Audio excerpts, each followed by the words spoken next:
And this is for you, Leonie, since you cannot phone me without giving me an order.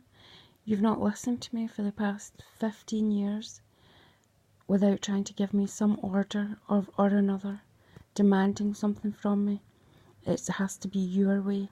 And I can hear you thinking, my whole life was a lie. Your whole life was a lie because you don't let me speak. You've never let me speak. You think you know everything, like Betty McFadyen. You took on her spirit. Fair enough. But you've made so much mess and caused me to make mess because of the lies and things that you've done and told. Now let's talk about the first lie. Well, I don't know if it's a lie, this is why I'm saying it. You told me that my little brother, Timothy McFadyen, molested you. I didn't believe you for 1 second because I loved him. Right? Then you told me Thomas was up to stuff with you. Then you told me someone else, your dad, was up to stuff with you. Then you told me a boyfriend that I used to have tried something on you. And then you told me another friend in school of mine tried something on with you. And you gave me all these big guilt trips. And I went round everybody screaming at them, what did you do, this and that? Falling out with everybody because you decide to make up lies. Now, I seem to remember in Shields Road, when Nana took you and Ollie, you wanted to come back to me. Now, I don't know why. And I was sitting on the steps, and I said to you, I cannot honour you if you don't honour me. You keep having a fight with me because I won't let you go. No, in fact, I took the kids to the park and I came back and you had a boy in my bed, right? You were 13 years old. Now, I understand that you went a bit crazy because you were a Jehovah's Witness, and then I started letting you out and you obviously wanted to have fun and all the rest of it, but I did never allow you to have a boy in my bed, right? So I came home and I caught you in my bed, and I sent him home and I told you, you're grounded. Then you started talking about you were raped, right? So then what happened? I went up to your school and told the school she's not going to be here for a few weeks because something terrible's happened to her. Now you got a few weeks off. And then when I wouldn't give you money or something, you went round to Nana's. And then when I tried to ground you because you went with that boy, I said to you, right, you're grounded for 3 days. Right? What did you do? You ran round to Nana's cafe. Granted, you were only, 15 years old. You ran round to her cafe and you said, nah, my mum hit me on the bum. Now, I had a radio in my hand at the time because you had turned it up full blast and you were grounded. And I was saying to you, grounded means quietly sitting, doesn't mean turning the radio up to annoy your mum. So I took the radio and I wrapped the cord round my hand tight because I knew I was going to have to hide it. You were being stubborn. And you went and pushed me out the way as you walked out the door, so I smacked your bum with the cable wrapped round my hand. It wasn't loose, and the radio in my hand, and you ran round to Nana's cafe and told her that I smacked you with a cable. She phoned the social work, and I got a big letter saying, did you smack Leonie with a cable? Now you know that was a lie. Then the next thing I hear, when I was heavily pregnant with Molly, I had nowhere to sleep except this prostitute's place where I would not sleep, so I was walking the streets. And where did I go? Because they'd arrested me in England and tossed me out in Scotland. So I went to Mum Noor's house about 11 o'clock at night and said, can I sleep on your floor? She said, of course you can, but Leonie will not allow it if she hears about it and they're coming round. What happens? I fall asleep and Gran is rubbing me saying you have to go, they're coming round. And what comes up? I turn round the corner and you're coming up saying you can't stay in Gran's. So you toss me out in the street because of that, right? Then you're annoyed with me. You drag me out and say I have to come to a disco with you. I say I don't want to go to a disco. I'm sitting crying for the rest of my kids. You're shouting, you're not 40 yet. Right? So I go to the disco with you, and there's a younger boy there who fancies me and not you. So you go into some big mad mood again, right? And this is the thing, you start telling your friends when my mum comes out to me with the disco, but it's you that's dragged me there, right? Then you turn around when I was pregnant with Molly, and I said, and they took her off me at birth. The police wouldn't tell me why. They just said, you've been accused of something. I turned up at court the very next morning at 9 o'clock, and what did they say to me? Leonie said, you have been giving her morphine and making her perform sexual favours on men. Now, Leonie. So this is what I said to them. I screamed at them, and I said, jail me right now. Jail me right now. if I have done that to my daughter. And I said, why am I not in jail? Why you? And they said, it's calm down, calm down. We realise it's an allegation from an angry teenager, but we're just going to keep the baby just in case, because it's been so upsetting for you. You've had a difficult life, Jehovah's Witnesses, right? So then did I let that slide? Yes, because I thought she's in between my mum, she's in between listening to them, she's in between listening to the Pakistanis. I had so much sympathy for you. You had a house in Port George Road. You're saying to me, Gran comes to the house and I have to throw the bacon away. Nana comes to the house and I have to throw the cigarettes away. So I felt sorry for you, and I said to you, Leonie, you can't live like this trying to please the white and the Pakistani side. Move away. Get yourself a wee life. Right? So I was the one that was helping you. I was saying to you, don't you dare work in a call centre. Do you know what I'm saying? Don't work in a call centre. You're much wiser than that. You can be a very important man secretary. You're so efficient. And then you decided to do dancing, even though I was willing to help you get a job properly. You weren't listening to that.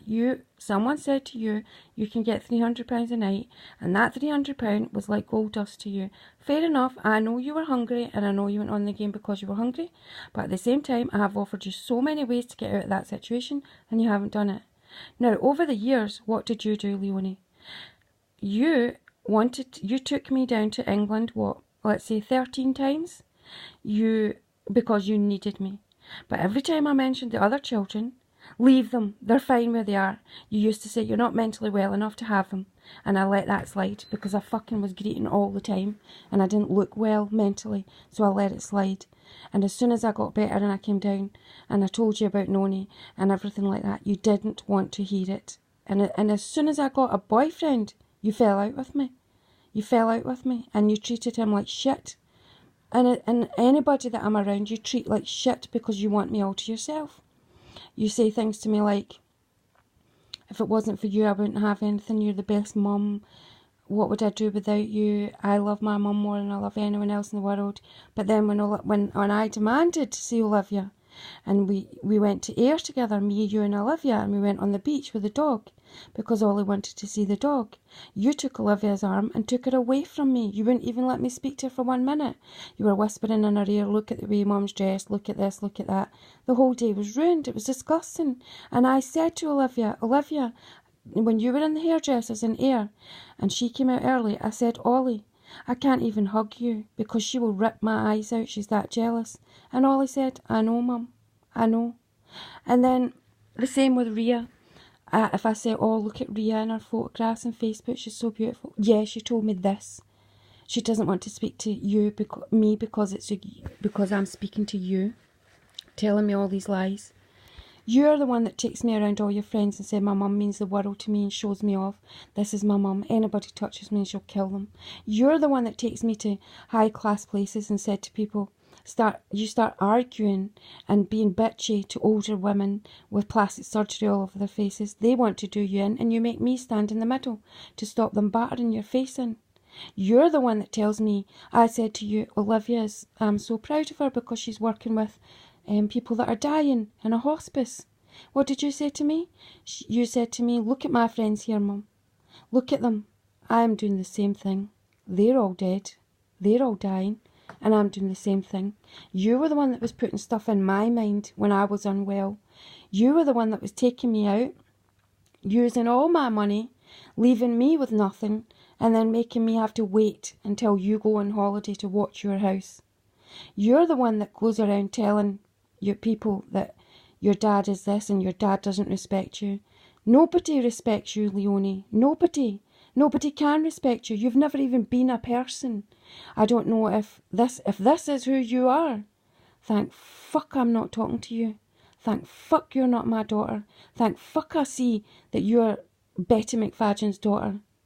Thank goodness. John McFadyen is your best friend. I know that. What did he say to Nana? He said to his own wife, I understand you fell out with Yvonne, and that's fair enough, but if you make me fall out with Leonie, I'll never speak to you again. So John was willing to leave his wife to make sure that she talked to you. So she has no choice but to have you in her life. Right? Leonie, I could go on and on and on and on and on. On and on and on and on and on. And when I said to you, did you see Sebastian? What did you say to me? What did you say to me? He's a little... What did you say to me? He's a little prick, you said. And could I turn round and say, grab you by the throat and say, that's my fucking son? What are you saying? No. Why could I not do that, Leonie? Because you would phone up somebody and say, my mum is in this area, have her arrested here, like you did before. You noise people up and talk lies about me. I got myself a great friend. You invited us to your party with your friends Sophie and whatever. We came up, he bought you a nice bottle of wine. We came up and what happened? We went down to the shop. I went to the shop and an old lady was wandering the street and you grabbed her, your neighbour, old lady was wandering the street. You said to me, Mum, can you look after this old lady? She's wandering the street and she's asking me to make her soup. So during the party, I went down and made the old lady soup. Then, when I came up the stairs, I can't remember what happened, but all of a sudden there's a fight in your party. And there's two bitchy girls there, and I knew it was them that started it because they were trying to get on with my boyfriend who was with me, and he didn't fancy them. To get away from them, he said, can I go and use the internet cafe round the corner? So they were pissed off and they started a fight with someone else in the party because he didn't want them. Right? So then what did you do, Leonie? I screamed at your friends and told them, you two little bitches, right, stirring trouble. And then I left the party. And then what did I hear? I got a phone call saying you tried to kill yourself and slashed your wrists.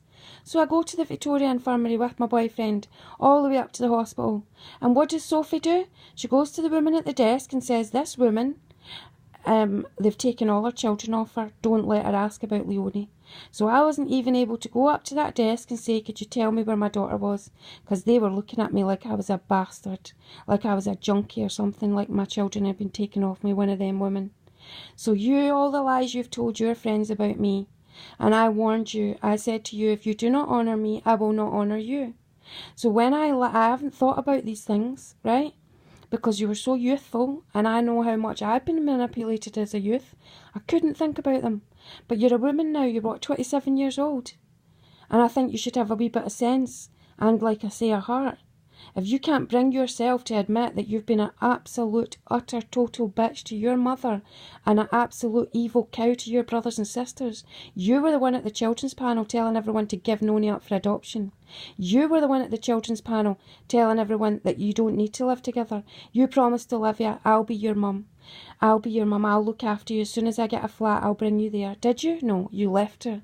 You left her in air. You were the one that told me all the things that goes on in that house. You were the one that told me what Nana does, money laundering. You were the one that told me all these things, but at the same time you go and tell them, what about me? My mum's just crazy, she's mental. You're the one that made me work my absolute fingers to the bone, making a collection of tiaras for your business, for your beauty business, and then said, nah, I'm just going to use it as a hooker business. And then you said to me, instead of us going into business together, Mum, I've got one offer. There's an Arab lady. We're going into business with her. You didn't ask me. You said, we are going into business with her. I was to make the tiaras for a third of the price, get a third of the price and the cost, and you were to take a third and she was to take a third for nothing. And then when I wouldn't do it, you fell out with me. You can go to fucking hell, Leonie can. McFadyen. You are no can. Let me tell you right now, my father, Can, has divorced you as his granddaughter. There is no way in hell's earth I'm ever going to call you a Can. You are a McFadyen. And that name Leonie, I named you after a princess. I ain't calling you Leonie anymore. You're just a stupid bitch. You're a stupid McFadyen bitch. And I'm telling you, person to person, why you would want to be a mini McFadyen, I do not know.